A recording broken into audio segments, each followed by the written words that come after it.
ब्रज 84 कोस की परिक्रमा का एक देत, लख 84 योनि के संकट हरि हर लेत। वृंदावन के वृक्ष को मरम न जाने कोई, डाल डाल और पात पे श्री राधे राधे होए। 84 कोस की परिक्रमा 84 लाख योनियों से हमें छुटकारा पाने के लिए की जाती है। एक एक कदम पर अश्वमेध यज्ञ का फल मिलता है, मोक्ष की और नित्य धाम की प्राप्ति होती है। गर्ग संगीता में लिखा हुआ है कि यशोदा मैया और नंद बाबा ने चार धाम की यात्रा की इच्छा की तो श्री कृष्ण भगवान ने सभी तीर्थों का आह्वान ब्रज में कर लिया। इसका बहुत महत्व हमें गुरुदेव बताते हैं। बरसाना के आज हम कुंडों के बारे में, वन के बारे में परिक्रमा करेंगे।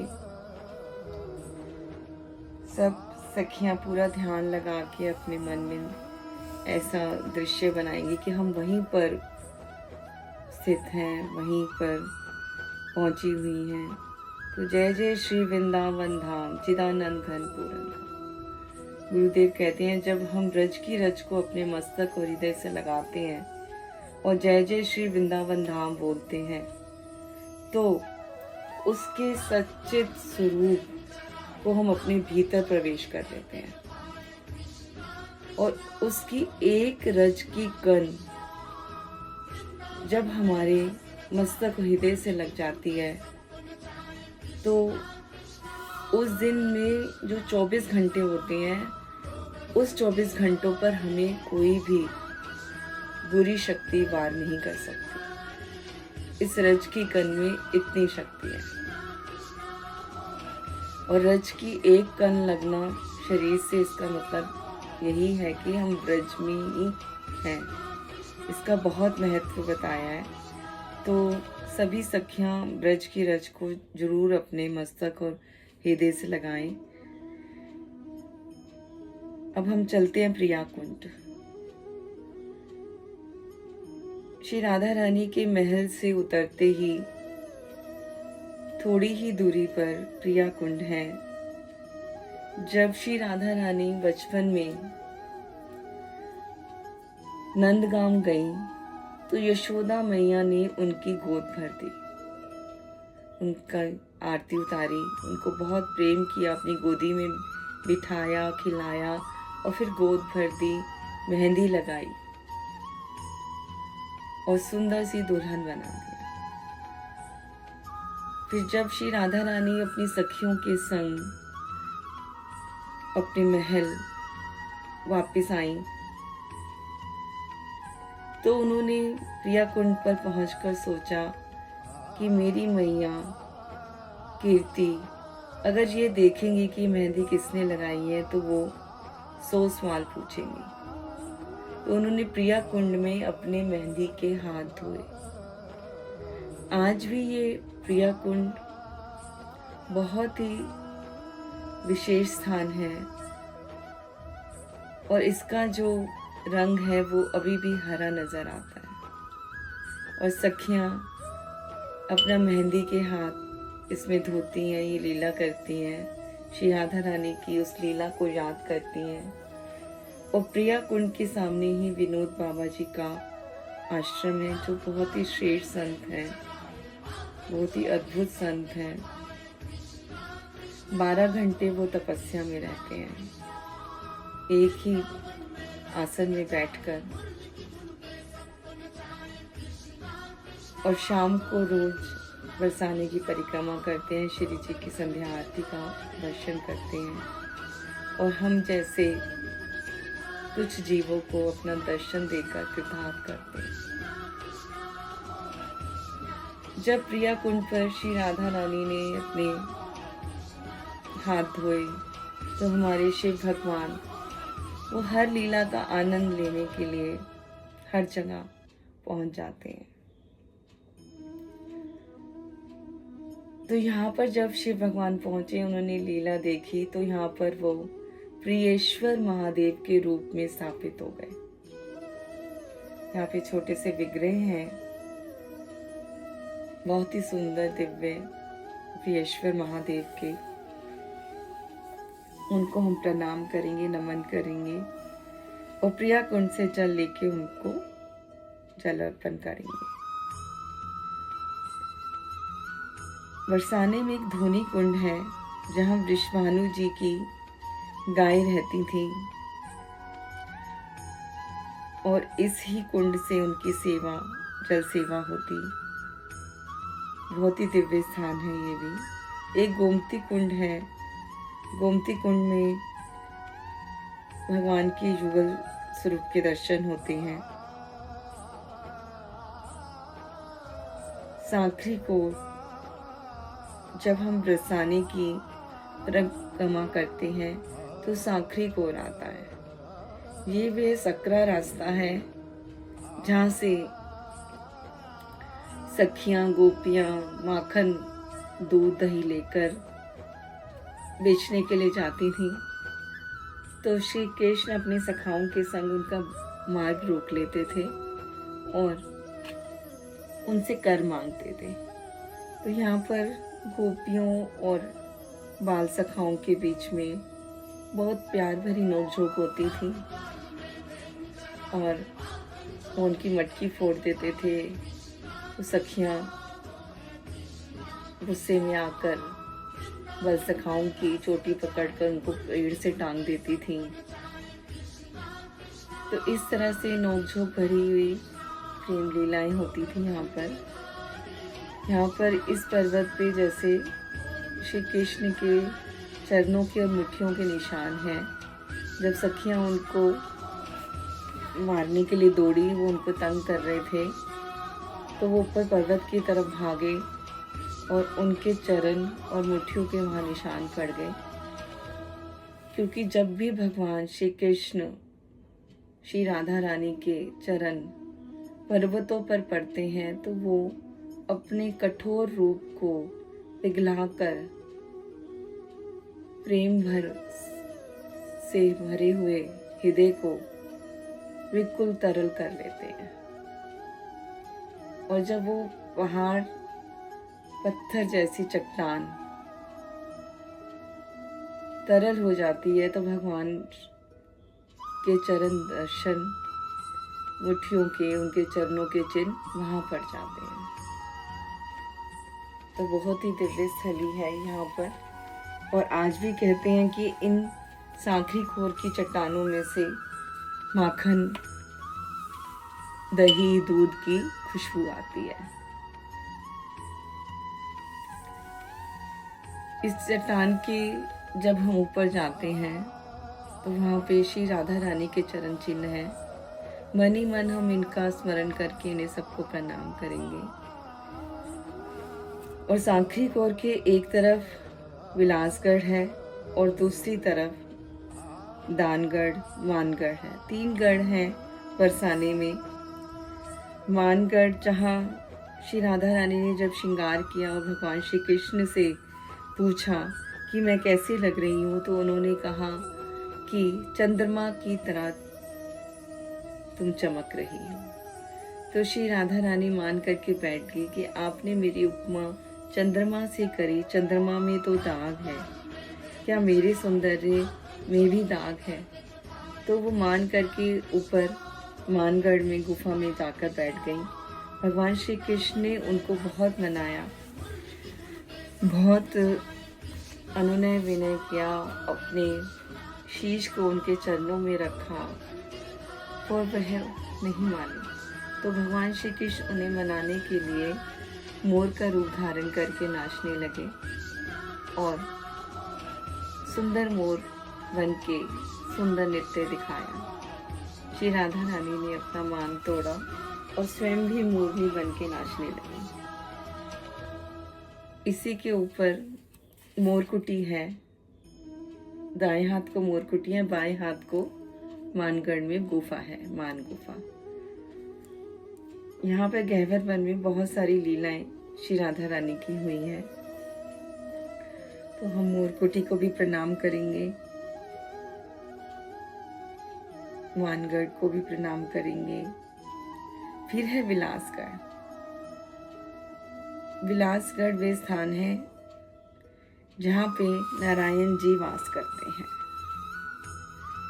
यहाँ पे ब्रह्मा विष्णु महेश तीनों ब्रज में आके निवास करने लगे जब भगवान श्री कृष्ण ने अपनी लीलाओं का यहाँ पर किया।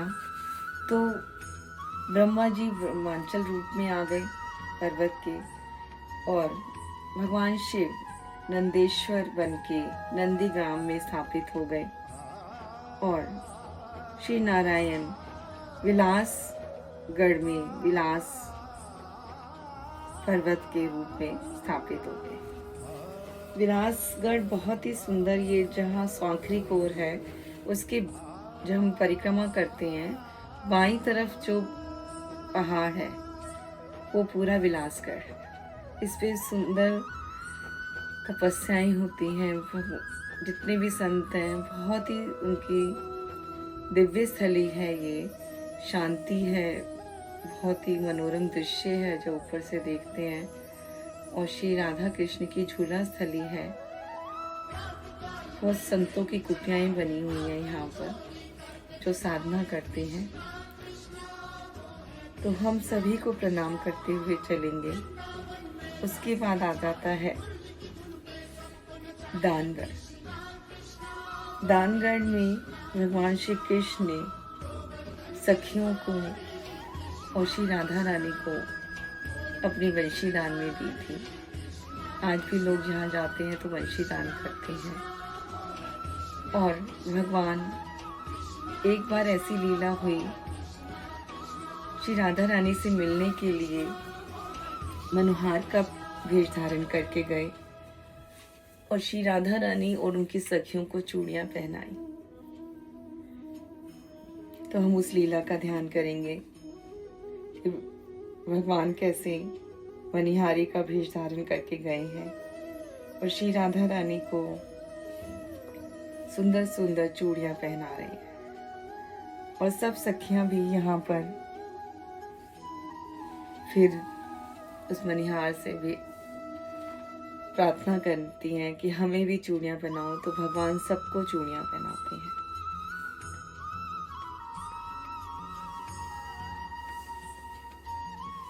विश्वभानु पोखर।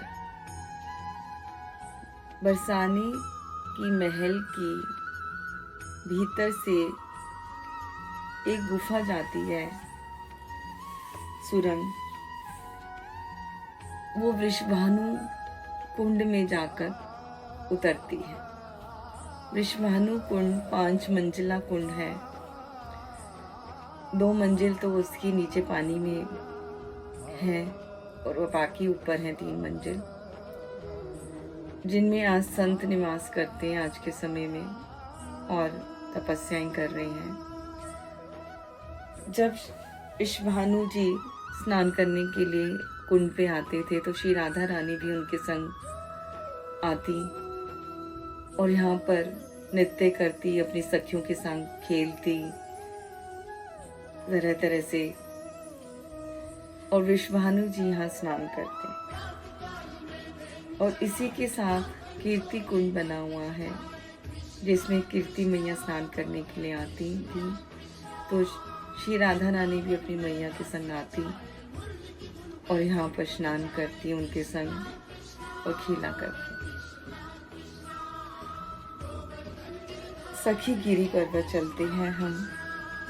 बहुत ही दिव्य स्थान है। यहाँ पर श्री राधा रानी और श्री कृष्ण अपने सखियों सखाओं के संग अनंत लीलाएं उन्होंने करी और इस पर्वत पर चढ़ जाते थे और तरह तरह से लीलाएं करते थे। यहाँ पर ललिता सखी का विवाह श्री कृष्ण के साथ रचाया गया।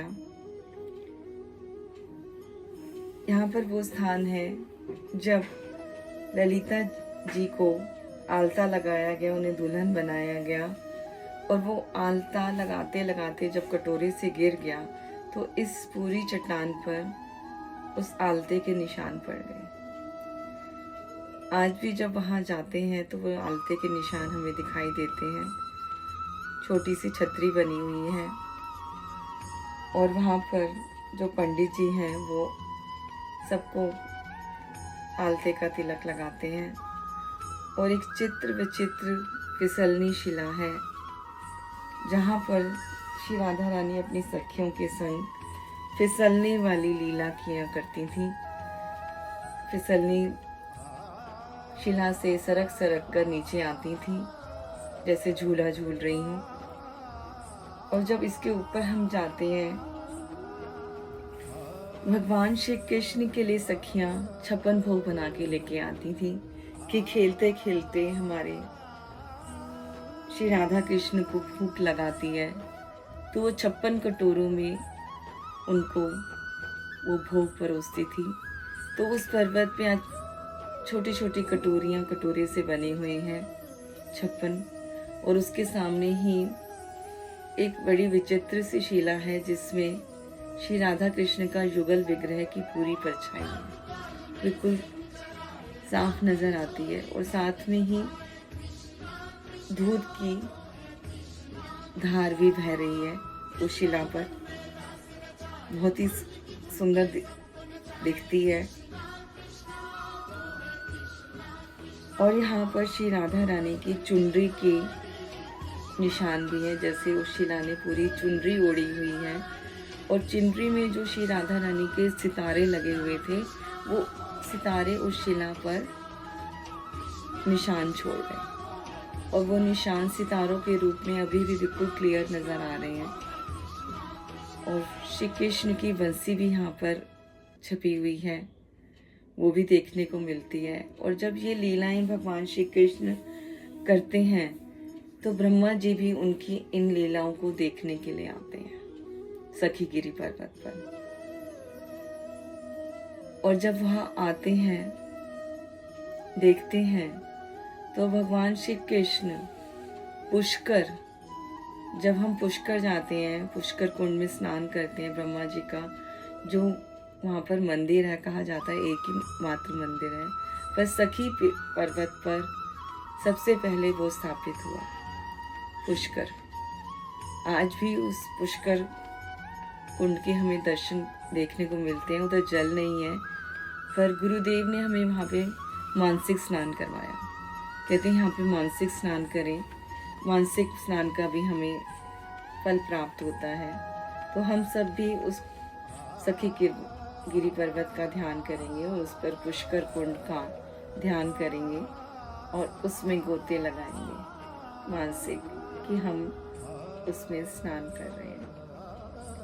तो ये बहुत ही सुंदर लीला का क्षेत्र रहा है।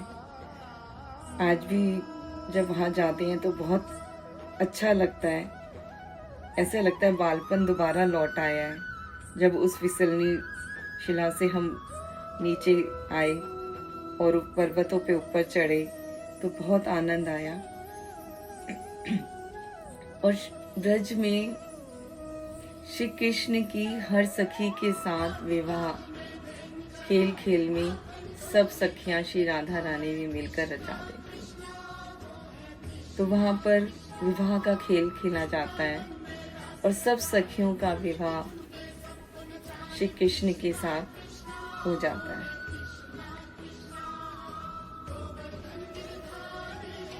तो सब सखियां श्री कृष्ण की पत्नियां हैं, उनको हमें बहुत ही आदर भाव से नमन करना चाहिए। उसके बाद हम चलते हैं राधा भाव। राधा भाव वह दिव्य स्थली है जहाँ पर एक राधा कूप है और उसका जो जल है अमृत के समान माना जाता है। उसकी तुलना गंगा जल से की जाती है। बहुत ही अमृत जैसा जल है। और श्री राधा रानी की आज भी जो सेवाएं होती हैं, उनकी स्नान की, भोजन की, सबके लिए जल यहीं से जाता है। और बहुत ही सुंदर बाग है, बिल्कुल ऐसे प्राचीन प्राचीन वृक्ष हैं वहाँ पर। और एक रासस्थली है जिस पे श्री राधा कृष्ण की छवि अंकित है। उनकी हमें पूरी वो छवि नज़र आती है उसमें, रासमंडल पर जो सिंहासन विराजित है। और सखियाँ यहाँ पर जब आती थी तो रास रचाती थी, और यमुना जी बिल्कुल यहाँ से साथ में बहकर निकलती थी।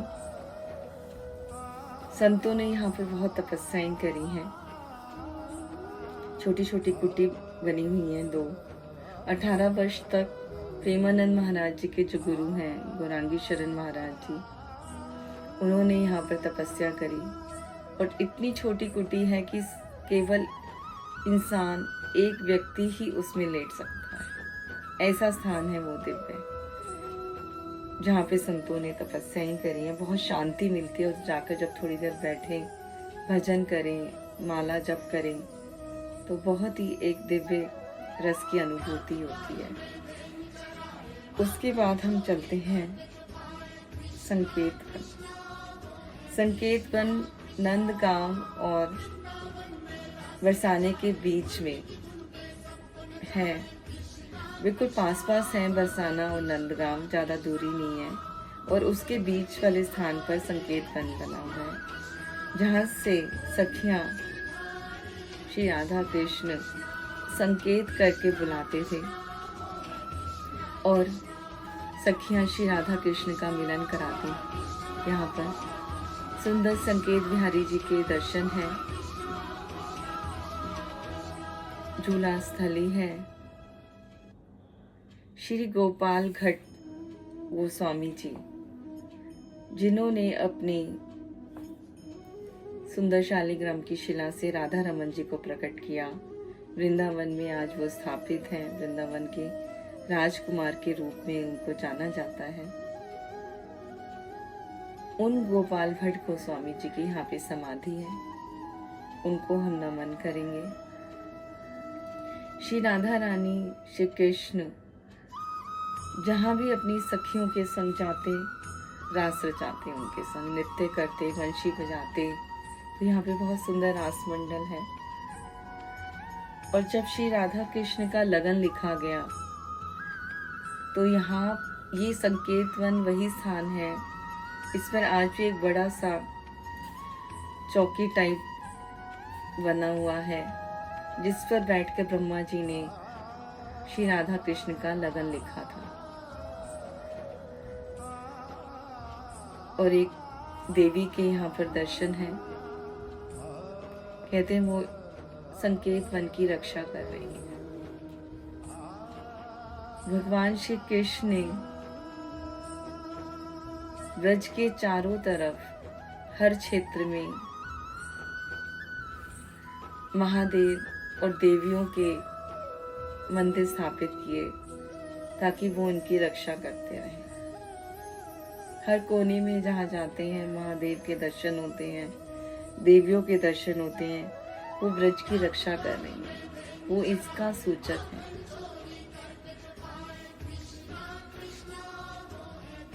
एक बहुत ही सुंदर रंगीली महल है, कीर्ति मंदिर, बहुत ही सुंदर बना हुआ है।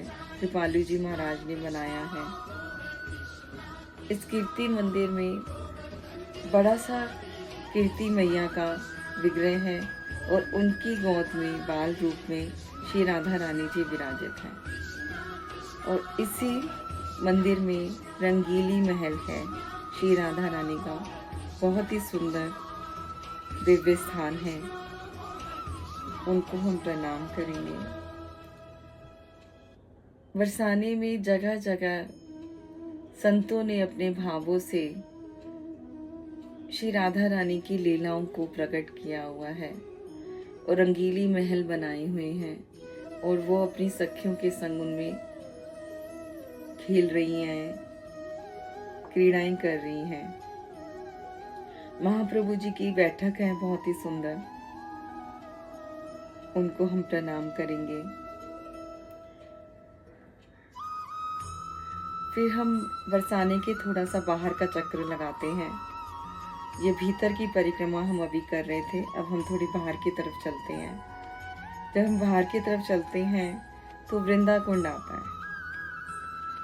वृंदा कुंड, यहाँ पर वृंदा देवी के सुंदर विग्रह हैं, वृंदा कुंड है और ये वह स्थली मानी जाती है जहाँ से वृंदा देवी तुलसी महारानी बैठकर पूरे ब्रज का मैनेजमेंट कर रही हैं, उनकी व्यवस्था को संभाल रही हैं।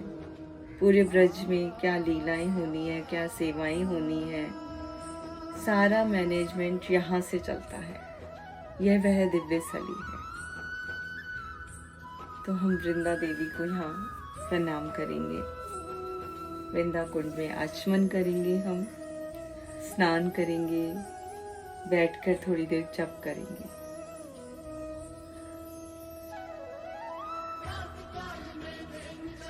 उसके बाद हम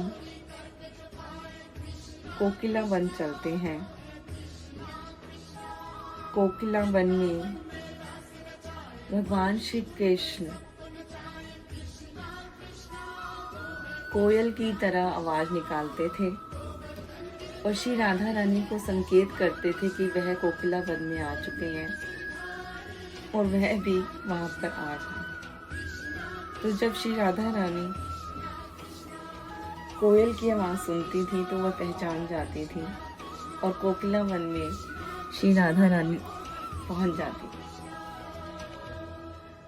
इस सुंदर लीला के दर्शन करने के लिए सभी देवी देवता बारी बारी से ब्रज में पधारे और उन्होंने भगवान के युगल स्वरूप के दर्शन किए, लीलाओं के दर्शन करे।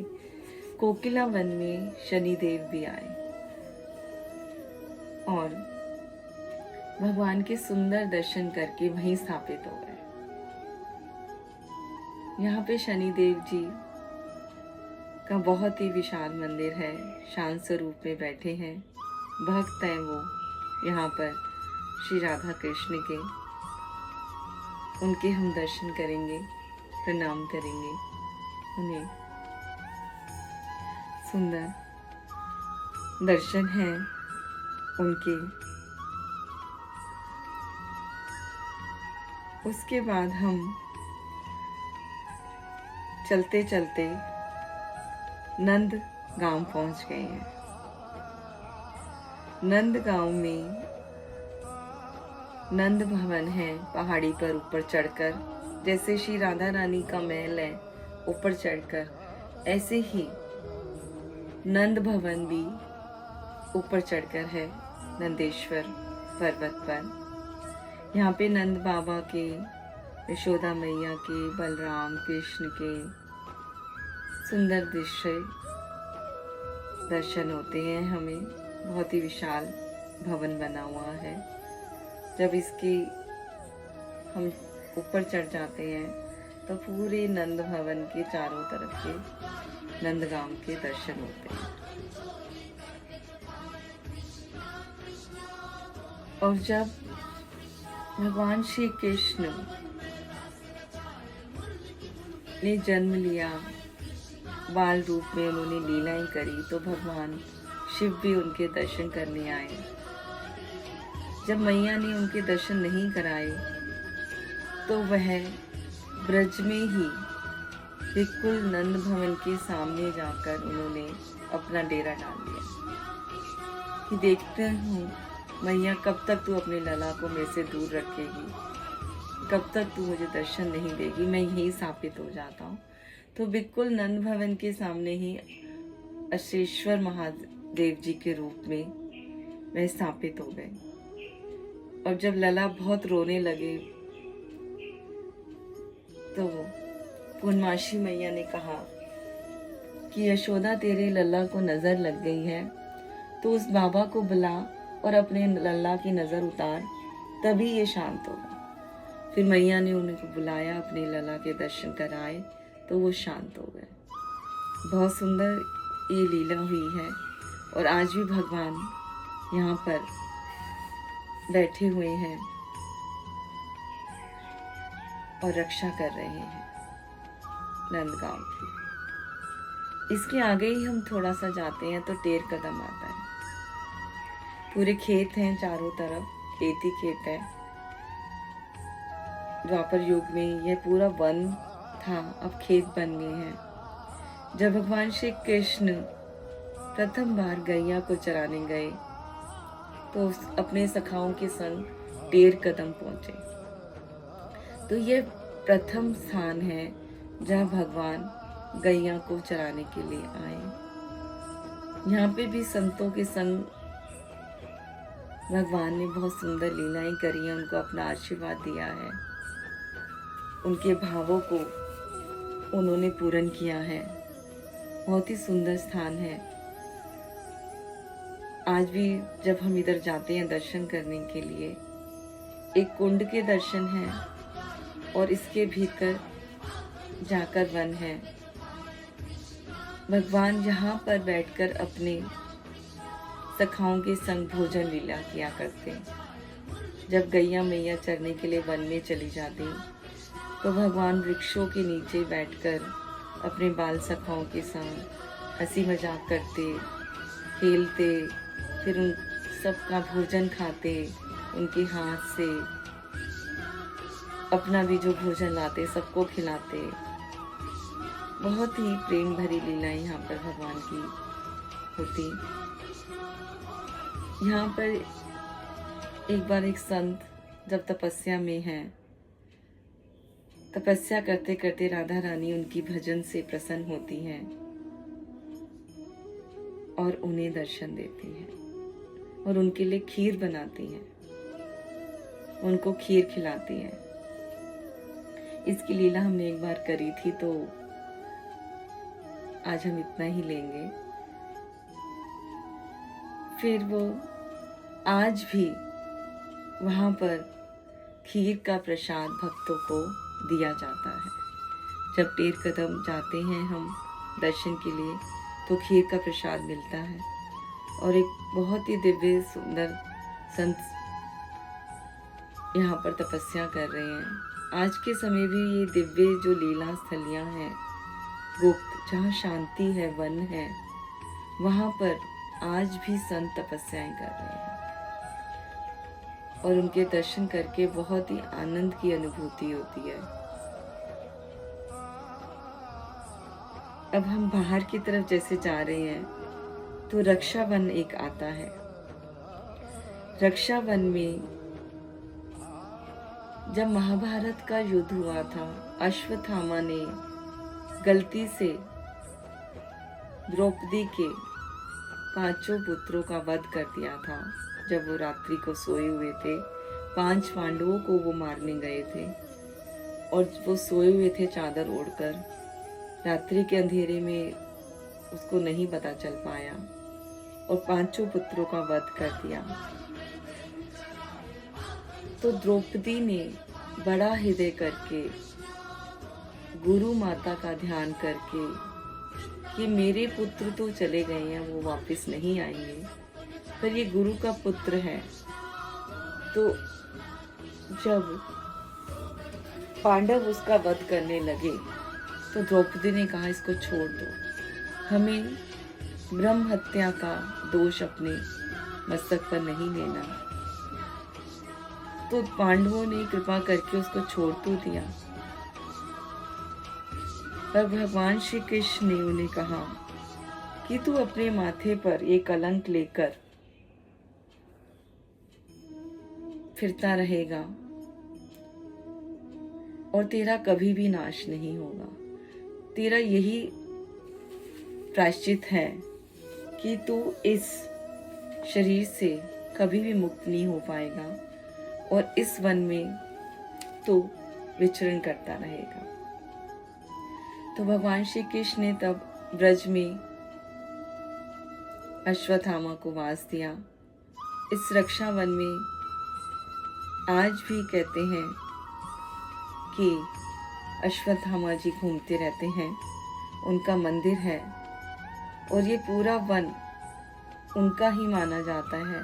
तो वन में जो लकड़ियां हैं वो कोई भी वनवासी जो ब्रज में है कोई भी नहीं इस्तेमाल कर सकते, ना अपने घर लेके जा सकते, ना अग्नि जला सकते।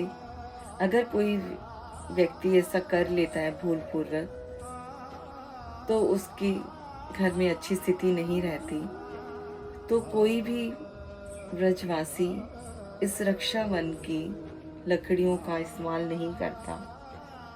और आज भी रक्षावन में अश्वत्थामा जी रहते हैं और कभी कभी भक्तों को नजर भी आ जाते हैं।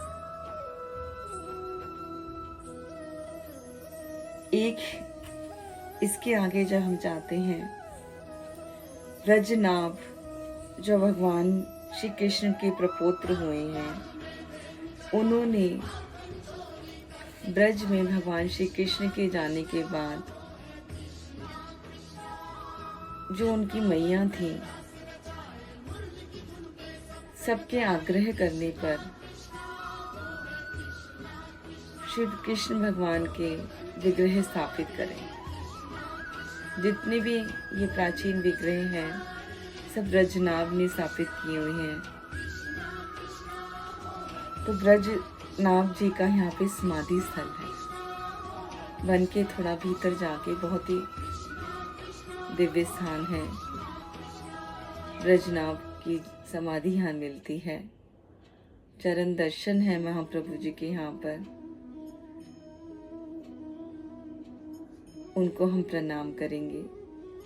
उन्होंने हमारे लिए भगवान के विग्रहों को स्थापित किया। इसकी हम कथा सब जानते हैं, कैसे पहले उन्होंने भगवान का पूर्ण स्वरूप बनाने के लिए मैया से उसको चेक करवाया और कैसे मदन मोहन, गोपीनाथ और गोविंद देव जी के विग्रह स्थापित हुए।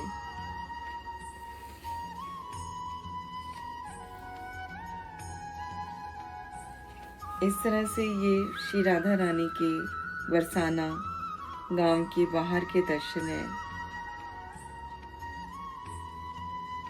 बहुत ही सुंदर सुंदर यहाँ पर वन बने हुए हैं, बहुत ही दिव्य स्थलियाँ हैं और अनगिनत मोरों के दर्शन होते हैं, बगले के, हंसों के दर्शन होते हैं।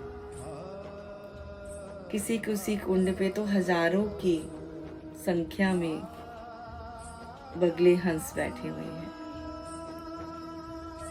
और वन में अनगिनत मोर के दर्शन होते हैं, बहुत ही सुंदर। ऐसा लगता है उन्हें देखकर कि हम द्वापर युग में पहुंच गए हों। बहुत ही दिव्य दिव्य यहाँ पे लीलाओं के दर्शन है। तो आज हम यहीं तक अपनी परिक्रमा करेंगे।